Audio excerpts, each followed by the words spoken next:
বাংলাদেশে মোটামুটি ৩ কোটি বাচ্চা আছে যারা প্রাইমারি লেভেলে পড়ে। তো there is a study from World Bank যেটা বলছে যে এই যে বাচ্চা-কাচ্চা এগুলো বাই দ্য টাইম বড় হবে এবং চাকরি-বাকরি ঢুকবে 70% of the current jobs will be gone এবং আমাদের এডুকেশন সিস্টেম তো আসলে definitely is not preparing our kids for that. There are few skills যেটা বাচ্চাদেরকে যদি আমরা এই বয়সে দিয়ে দিতে পারি no matter what they can adapt to that future. What are those skills? আচ্ছা, সো বাংলাদেশে মোটামুটি ৩ কোটি বাচ্চা আছে যারা প্রাইমারি লেভেলে পড়ে।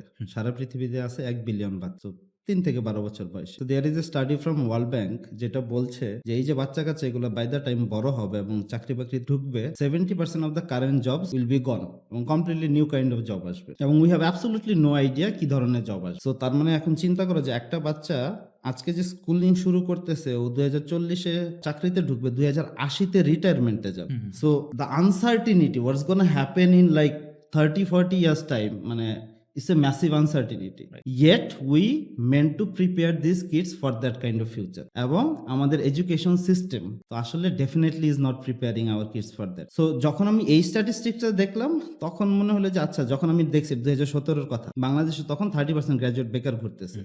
লাইক ওকে, 2017-তে এই অবস্থা, তাহলে এই ট্রেন্ড যদি কন্টিনিউ হয় 2040-50-এ আমাদের দেশের যে পরিস্থিতি হবে, আমাদের দেশ এত বড় লোক না যে ওই সিচুয়েশন ট্যাকেল দিতে পারে। And this was a problem that I see is something যেটা কেউ দেখছে না এখন, মানে not like traffic jam, not like electricity না, এই ধরনের কোনো কিছু না, বাট এই প্রবলেমটা এত ম্যাসিভ ক্যাওস তৈরি করার পসিবিলিটি আছে ইন দ্য সোসাইটি। তো আমার কাছে মনে হয়েছে যে this is a problem worth trying to solve.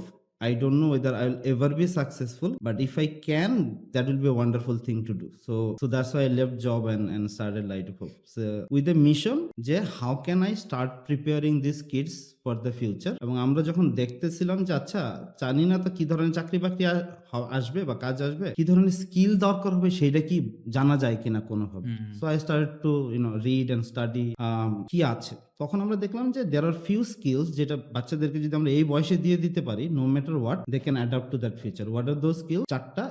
চারটা স্কিল দেওয়া নিয়েই আমরা কাজ করি বাচ্চাদেরকে এবং within this time frame, like 3 থেকে 10-12-এর ভিতরে। 1 নম্বর হচ্ছে ক্রিয়েটিভিটি, 2 নম্বর হচ্ছে প্রবলেম সলভিং স্কিল, 3 নম্বর হচ্ছে ইমোশনাল ইন্টেলিজেন্স, মানে হচ্ছে সে নিজের ইমোশনটা কত ভালো বোঝে, অন্যের ইমোশনকে কত ভালো বোঝে, তার ভিতরে এমপ্যাথি কতটা ভালো আছে। So for example all the great marketers are basically মানে emotionally heavy intelligent. All the great leaders like বোঝে কেমনে মানুষকে করতে হয়। So that's why is very important. এবং ফাইনাল হচ্ছে মোরাল ভ্যালুজ এন্ড এথিক্স।